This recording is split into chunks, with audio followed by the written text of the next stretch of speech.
Example number one page number 3 है ये। Example number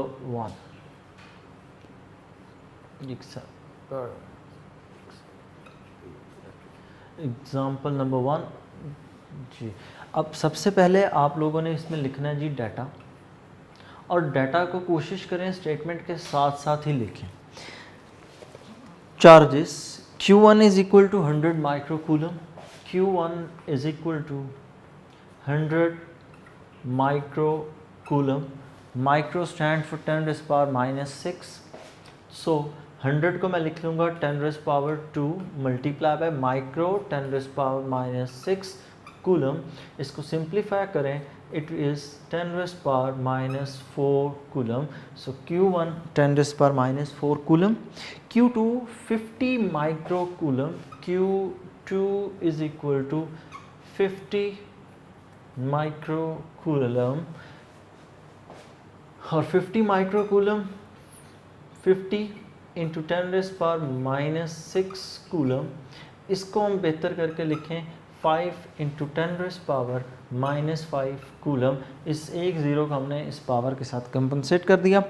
next, are located in XY planes, मतलब XY plane के अंदर ये कहीं पर हैं, तो XY प्लेन यहाँ पर ड्रॉ कर लेते हैं, it's not a big deal. ये हमारे पास आ गया जी Y एक्सिस, यहाँ पर ये हमारे पास आ गया जी X एक्सिस, ये है point origin at a position R1 is equal to 3J। अच्छा, अब हमने फर्स्ट ईयर में ये बात पढ़ी थी, X एक्सिस का यूनिट वेक्टर है I, Y एक्सिस का यूनिट वेक्टर है J, और Z एक्सिस का यूनिट वेक्टर है K। तो R1 मतलब वो किसके लिए होगा, Q1 के लिए, और R1 के लिए जो वैल्यू है R1 is equal to 3J। तो R1 3J होने का मतलब ये है कि आप R1 को यहाँ कहीं पर ये कह लें 1, ये 0.2, ये 0.3, और Y एक्सिस है ना, तो यहाँ कहीं पर आएगा 3। Y एक्सिस के अलॉन्ग होगा तो it will be denoted as 3J।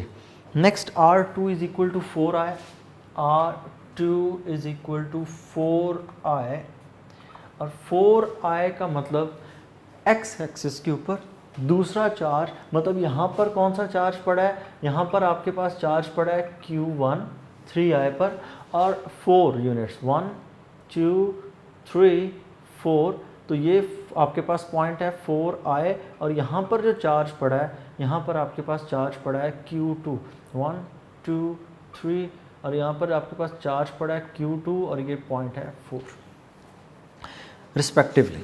Next, where the distance are measures in meters, ये वाले जो डिस्टेंस है 3I और 4J। Calculate the force on Q2, आपने जो फोर्स फाइंड करनी है वो Q2 पर फाइंड करनी है, कितनी है, तो रिक्वायर्ड जो आपसे पोर्शन है या जो आपसे पूछा गया है टू फाइंड, तो उसमें आपने ये लिखना है required the force on charge Q2। और कूलम्स लॉ को ज़रा एक दफ़ा फिर से रिवाइज़ करें और देखें कि फोर्स जो दूसरे चार्ज के ऊपर लगती है वो क्या है, उस फोर्स को हम कहते थे फोर्स 2-1। तो ये फोर्स आपने फाइंड करनी है। मतलब कहने का ये है कि ये चार्ज है Q1,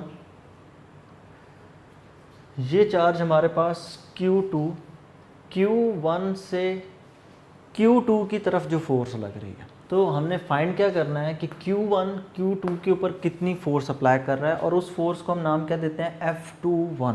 अब हम सबसे पहले काम सॉल्यूशन स्टार्ट ही करेंगे, हम डायग्राम को भी नहीं देखेंगे, हम सॉल्यूशन के अंदर फार्मूला पहले डिस्कस करते हैं कि हमें आखिर कौन कौन सी चीज़ें इसमें पुट करनी है। तो फार्मूला मैं F21 के लिए लिखूँगा, F21 is equal to K Q1 Q2 over R square into R cap, और ये R कैप किसका, 2-1 का। मतलब मुझे जो चीज़ें रिक्वायर हैं वो रिक्वायर्ड हैं K कांस्टेंट, ये हमें पता है, डाटा में ना भी गिवन हो, that is 9 into 10⁻⁹ newton metre square per coulomb square put हो जाएगा। Q1 Q1 की वैल्यू हमारे पास है 10⁻⁻⁴, Q2 ये रहा Q2 5 × 10⁻⁵ r², वो तो हमें R1 और R2 की फॉर्म में गिवन है। सो सबसे पहला काम इस r² को फाइंड करना है और इस r का असल में हमने मैग्नीट्यूड फाइंड करना है, और मैग्नीट्यूड फाइंड करने के साथ साथ हमें ये R21 भी तो फाइंड करना पड़ेगा।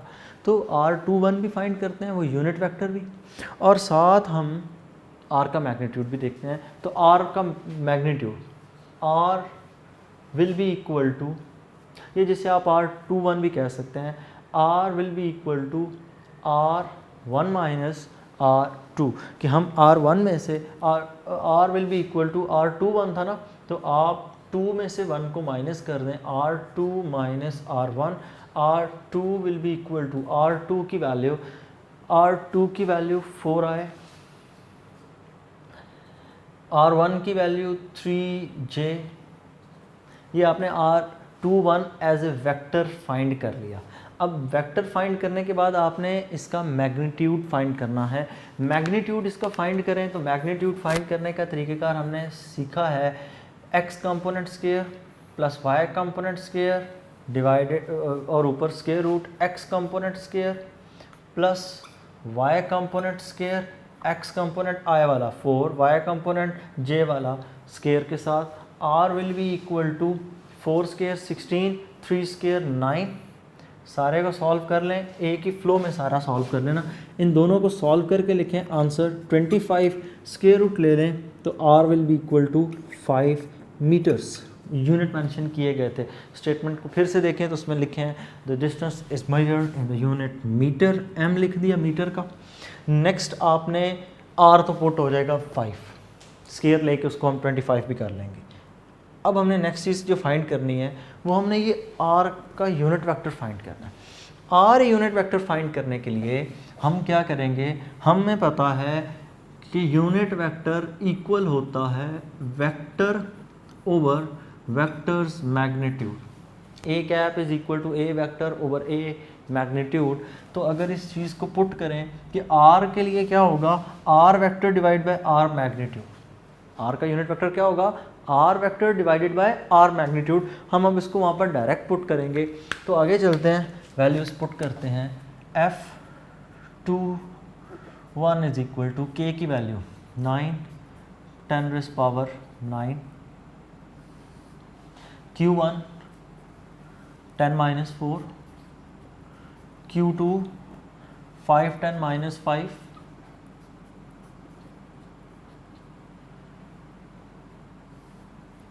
r स्क्वायर, r की वैल्यू 5 स्क्वायर। नेक्स्ट चीज़ यहाँ पर आपने r कैप पुट करना है। r कैप किसकी इक्वल है, r vector divided by r magnitude. a cap a vector a magnitude, r cap r vector over r magnitude. Okay, r vector put करते हैं। r वेक्टर किसकी equal है, vector r21 4 आए minus 3j divided by, इसको divide करना है r vector के magnitude से, that is 5। Next cheese, next अब आ गई सिंप्लीफिकेशन। मैं ज़्यादा कैलकुलेटर यूज़ करने के हक़ में नहीं होता, मेरी कैलकुलेशन हो जाती है उसके बगैर भी। 5 कैंसिल, 10⁻⁴, 10⁻⁵, -9 प्लस 9 -9 कैंसिल, सिर्फ और सिर्फ क्या बचेगा, 9 × 4i minus 3j over 5 square and that is 25। Next 36i divided by 25, 9 4 36, 7 partial fraction, minus 9 3 27 divided by 25 j cap. Calculator, और कैलकुलेटर पे 36 divided by 25, it comes out as 1.44, f is equal to 1.44i minus 27 over 5, 27 divided by 25, it can be written as 1.08j। और यहाँ पर एक गलती जो अक्सर student करते हैं, ये force as a vector quantity deal हो रही है, इसके ऊपर आपने ये वेक्टर हेड लगाना नहीं भूलना। और इस फोर्स का नाम क्या था, फोर्स 2-1, तो ये आप साथ ज़रूर मेंशन करें। ये आपने फोर्स को निकाल लिया एज ए वेक्टर क्वांटिटी।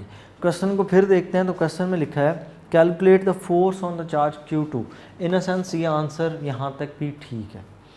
अब नेक्स्ट हम यहाँ पर फोर्स का मैग्नीट्यूड फाइंड करते हैं कि फोर्स का मैग्नीट्यूड कितना है। तो फोर्स मैग्नीट्यूड फाइंड करने के लिए x component square plus y component square, x component 1.44 square plus minus 1.08 square. अब इन दोनों को सॉल्व करें। f is equal to 1.44 square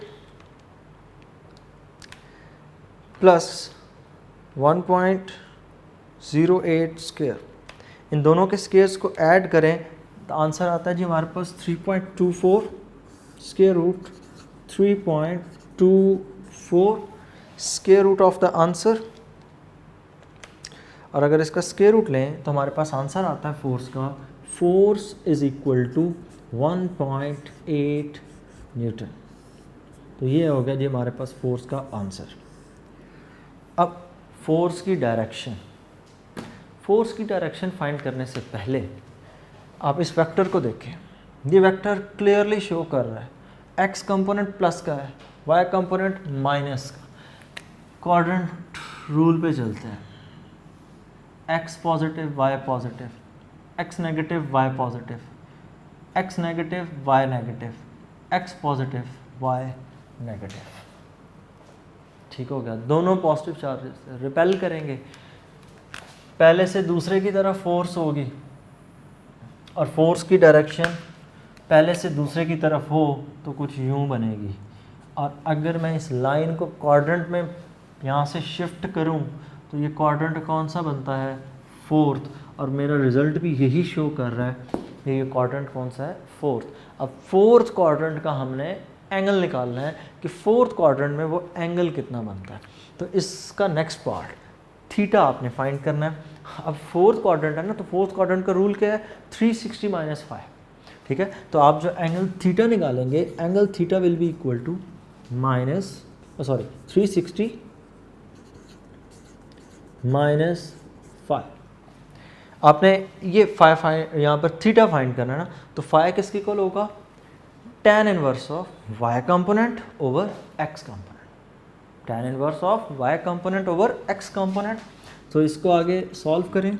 theta is equal to 360 degrees minus tan inverse y component over x component, y component 1.08 divided by x component 1.44।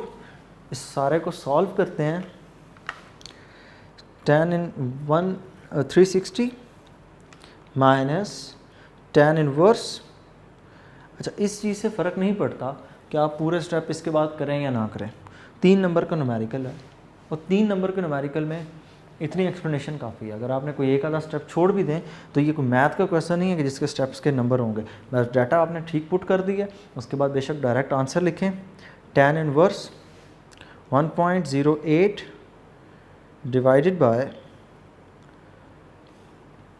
1.44 bracket close, और अगर इस चीज़ को solve करें तो हमारे पास आंसर आता है जी 323.13। हमारा एंगल है जी theta is equal to 323.13 degrees. ये है जी एग्जैक्ट आंसर। बुक पे जो आंसर है दैट इज़ -37 डिग्रीज। ये -37 की क्या सिग्निफिकेंस है, उन्होंने ये एंगल यहाँ से यूँ फाइंड किया है, हमने अपने आंसर में according to the rule find किया from positive x axis in anti clockwise direction. तो हमारा ये एंगल कितना आ रहा है, that comes out as 323.13। Book पे जो आंसर है वो ये आंसर लिखा हुआ है एंटी क्लॉकवाइज डायरेक्शन से। तो क्लॉकवाइज डायरेक्शन में ये पूरा अगर मैं यूँ कैलकुलेट करता पूरे का पूरा तो ये 360 होता। 360 में से ये पोर्शन 323 निकाल दें तो 323 निकालें ना तो फिर यहाँ पर 37 बच जाता है। तो ये वाला पोर्शन कितना होगा, तकरीबन 37 डिग्री का। एग्जैक्ट आंसर इसको माइनस करके निकालें तो ये आपके पास एग्जैक्ट आंसर इसका लिखा आएगा 36.13 है तो 87, 36.87 माइनस साइन के साथ, जबकि पॉजिटिव में पॉजिटिव एक्स एक्सिस से एंटी क्लॉकवाइज डायरेक्शन में इट कम्स आउट एज 323.13। तो ये था जी आपका पहला न्यूमेरिकल। नेक्स्ट हम चलते हैं एग्जांपल, और नेक्स्ट जो इसमें दूसरा है, 2 positive point charges Q1 is equal to 16 microcoulomb, Q2 is equal to 4 microcoulomb. Q1 और Q2 की वैल्यू चेंज हो रही है तो मैं उसको यहाँ पर पुट कर देता हूँ। ये हमारी जी एग्जांपल नंबर आ गई 2, पेज नंबर है 5। 2 positive point charges Q1 is equal two plus 16 microcoulomb. मैंने प्लस इसलिए लिखा कि उन्होंने कहा पॉजिटिव, तो मैंने अपनी आसानी के लिए पहले ही लिख दिया कि आगे कोई मसला ना हो, कोई वैल्यू गलत ना आगे पुट हो जाए सोल्यूशन में। माइक्रो 10-6 कूलम, इसको 1.6 10-5 आप लिख सकते हैं, ज़रूरत नहीं है। Next Q2 4 microcoulomb, 4 microcoulomb, 4 10-6 coulomb are separated by a distance of 3 metre. इन दोनों के दरमियान में डिस्टेंस है 3 मीटर का। अब डायग्राम भी इसके लिए बनाते हैं पहले, फिर आगे देखते हैं कि आगे न्यूमेरिकल में क्या है। तो न्यूमेरिकल में कुछ यूँ है कि हमारे पास 2 चार्जेस हैं। 2 चार्जेस में से एक चार्ज है Q1, एक दूसरा चार्ज है हमारे पास Q2। इन दोनों को हमने एक डिस्टेंस पे रखा और ये डिस्टेंस इन दोनों के दरमियान में है 3 metre. As shown in figure, उन्होंने फिगर बना दी साथ। Find the spot on the line joining by the 2 charges where electric field is 0। Electric field 0 वो पॉइंट आपने बताना है जहाँ पर इलेक्ट्रिक फील्ड 0 होगा। तो यहाँ पर एक चीज़ जहन में रखिएगा, इलेक्ट्रिक फील्ड किस पॉइंट पर 0 है आपसे रिक्वायर किया गया है, वो डिस्टेंस आप बताएं, वो डिस्टेंस बताएं जिस डिस्टेंस के ऊपर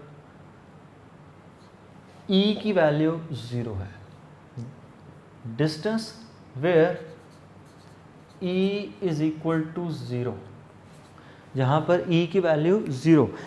अब यहाँ पर ये बात जहन में रखिएगा, पॉजिटिव पॉजिटिव को रिपेल करता है।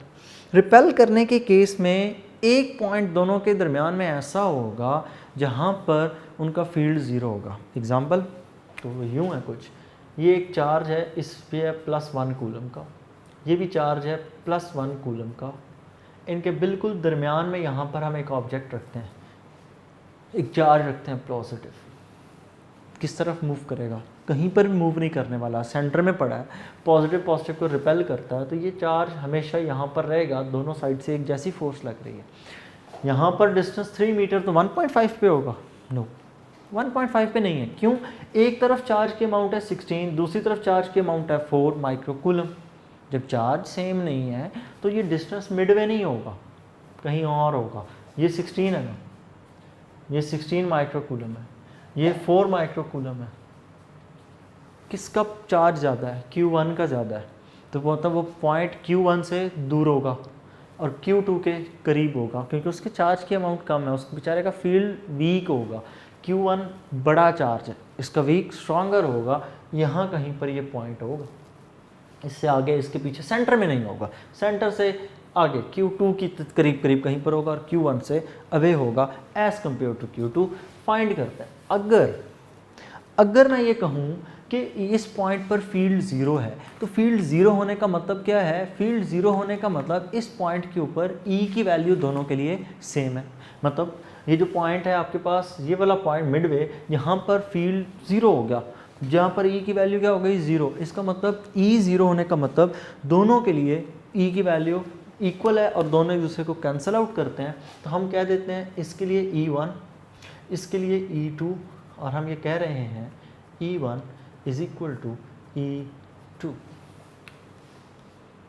नेक्स्ट इसमें हमने पुट करनी है वैल्यू E1 की। E1 के लिए हम वैल्यू पुट करेंगे 1/4πε0, ठीक हो क्या।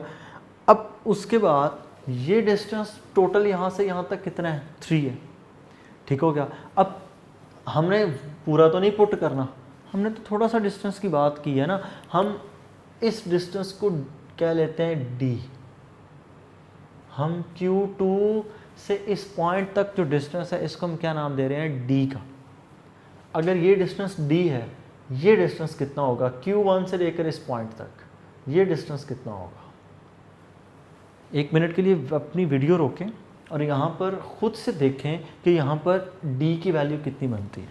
तो टोटल देखें, टोटल डिस्टेंस है 3, उसमें से ये पोर्शन है D, तो बाकी कितना रह जाएगा 3 - D, ठीक हो गया। टोटल डिस्टेंस 3, इतना पोर्शन D का, तो बाकी क्या रह जाएगा 3 - D। अब E1 के लिए मैं जब फार्मूला लिखूंगा, E1 के लिए फार्मूला लिखा जाएगा 1/4πε0 Q/r² होता है, तो r² है, तो आप इसको यूँ लिखेंगे 3 - D whole square is equal to, और यहाँ पर Q1 E2 1/4πε0 Q2/D²,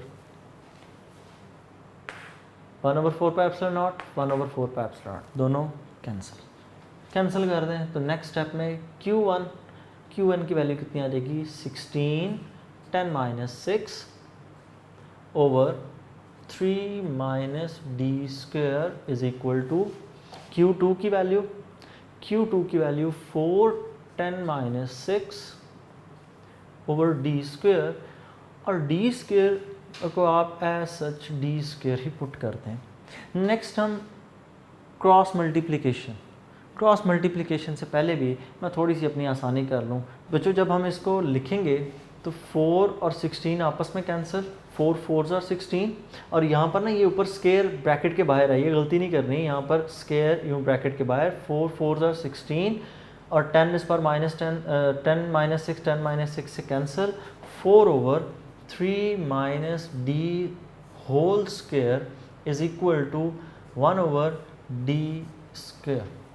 cross multiplication करें, 4D² is equal to 3 - D whole square, ये ऊपर 1 से मल्टीप्लाई, तो 3 - D होल स्क्वायर। नेक्स्ट इस स्क्वायर को ओपन हमने करना है। इस स्क्वायर को ओपन करने के अलावा भी आपके पास एक बड़ा अच्छा सॉल्यूशन है। आप यहीं पर इसका स्क्वायर रूट ले लें। आप अगर इसका यहाँ पर स्क्वायर रूट ले लेते हैं फिर भी ये आपका आंसर इसमें ठीक आ जाता है, तो इट्स अप टू यू, आप उसको किस तरह से डील करते हैं, ठीक है।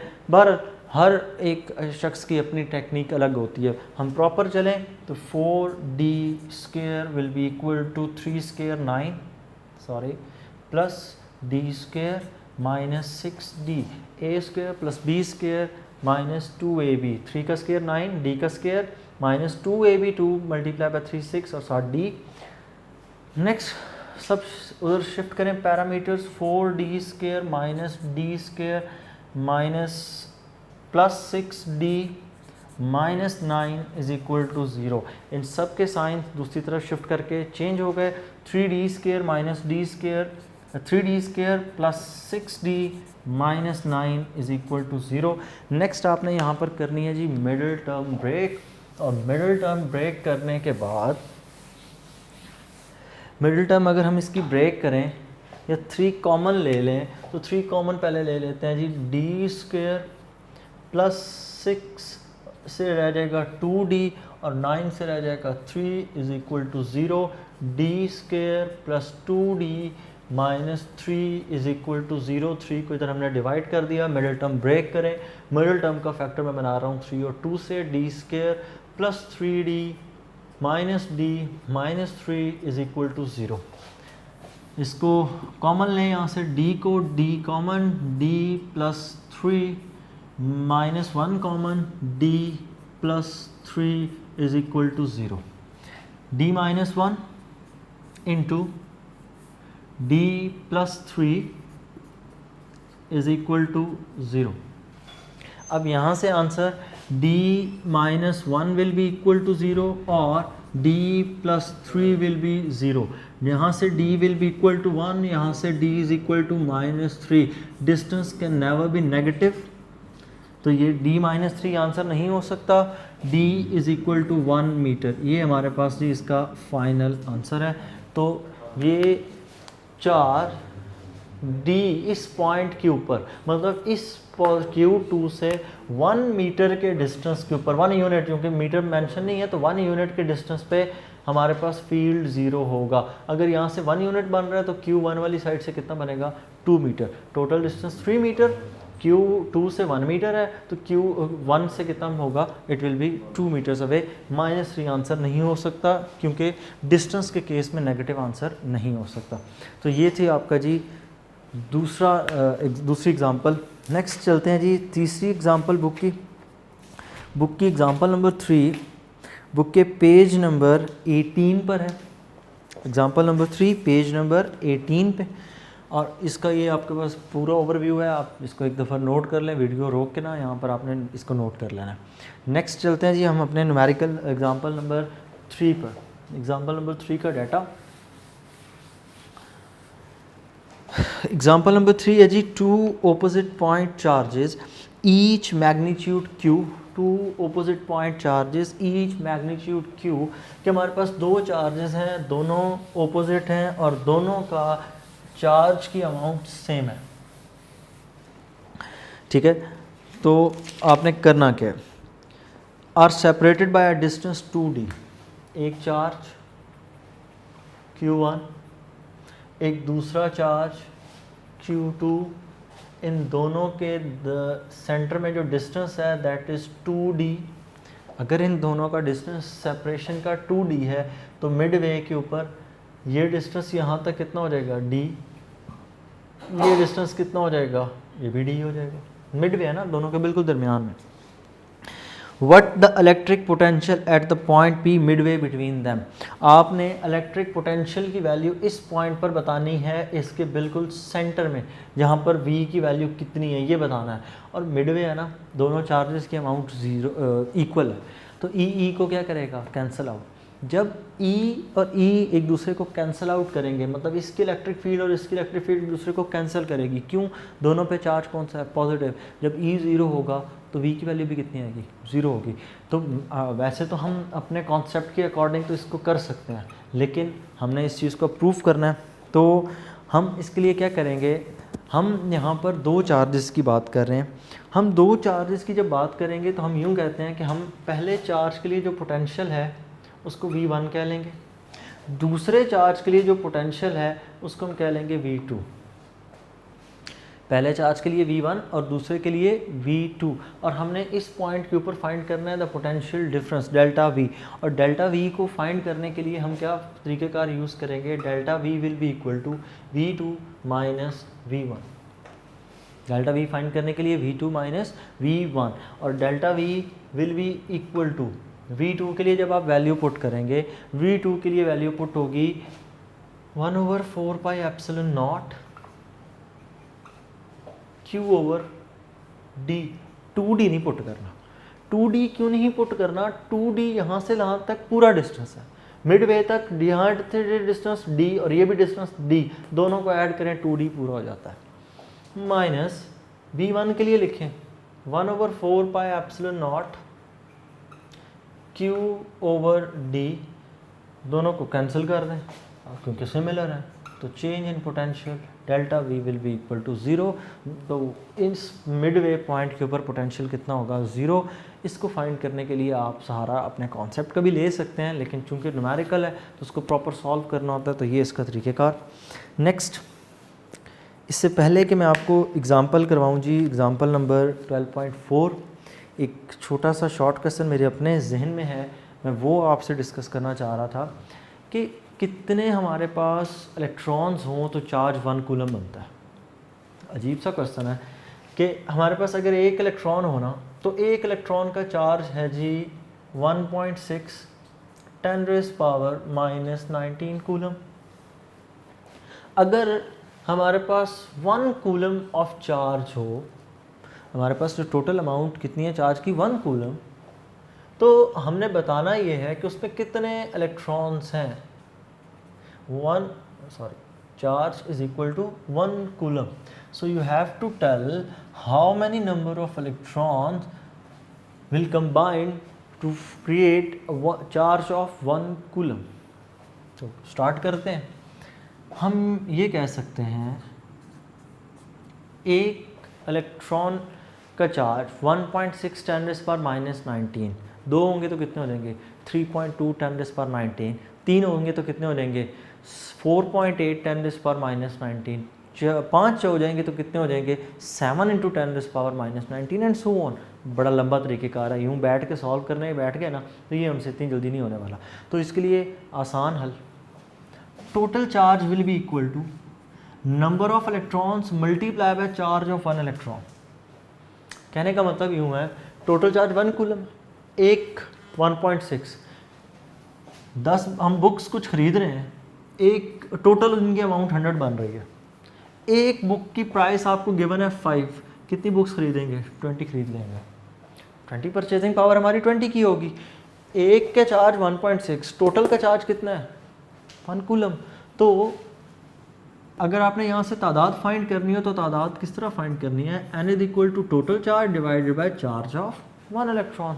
दोनों की वैल्यूज पुट करें, n is equal to q, total charge 1 coulomb, q 1.6 10⁻⁻19 divide कर दें।